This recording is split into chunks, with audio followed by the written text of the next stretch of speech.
let's start adding the pattern. So first we're going to trace all of our lines again. We're going to use our fine tip Sharpie, so that the ultra fine tip Sharpie, so that our lines are nice and neat and straight. So you're just going to do like in the one before, you're just going to take the time and trace all of your lines. So you're just going to start on one side and just work your way across, tracing all of your lines. Once you've gotten all of your lines traced with your ultra fine tip Sharpie, we are going to start marking the pattern in our drawing. So we're going to start in this upper left corner, and we are going to skip the first one and mark the second one. We're going to skip the next one, mark the next one, skip, mark, and then mark the center. So that's what this first triangle is going to look like. Now we're going to come to this triangle and we're going to mark the first one, skip the next one, mark the next one, skip, mark, skip, mark. That's going to stay white. Now we're going to do the same thing on this side. So this one is white. This one on this side is going to be colored in.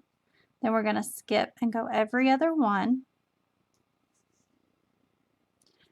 Now we're going to come across. So that one's going to be white. This inside's going to be white. We're going to skip. This is going to be colored in, skip, colored, skip, color, skip, colored.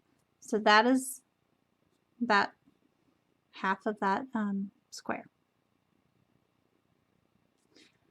Now we're going to finish this one. So we're going to opposite. That one's going to be colored in, skip, color, skip, color, skip, color, and that one's going to be skipped. So now we've finished that entire square. Now we're going to finish this square.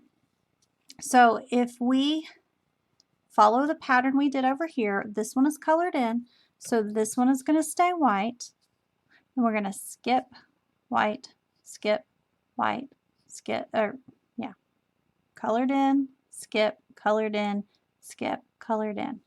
We're going to continue that pattern across, color in, skip, color in, skip, color in, skip, color in, leave that one white.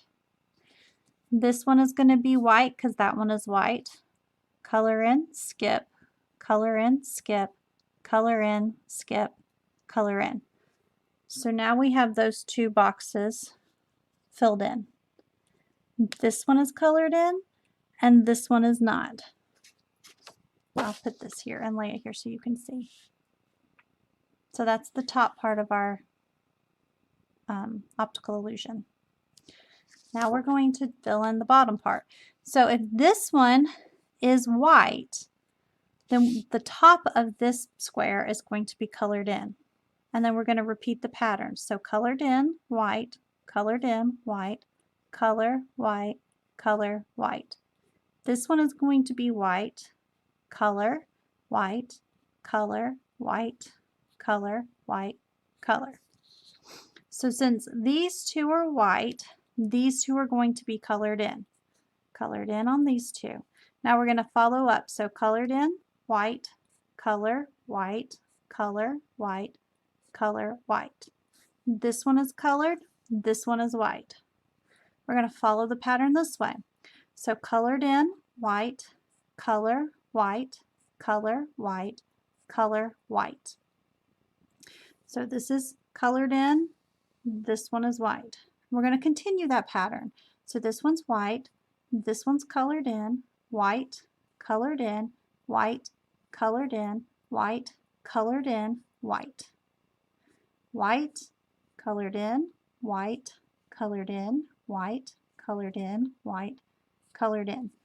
This is white, this is colored in. So if these two centerpieces are white here, this is going to be colored in, and this is going to be colored in. So we're going to color, white, color, white, color, white, color.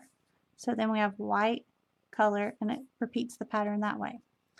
So colored in, white, color, white, color, white, color, white. So that is how your pattern will work. Now, you guys go ahead, now that we've marked all of the spots that are supposed to be colored in, and slowly start coloring them in. Now, you want to remember that Sharpie takes a second to dry. So you want to color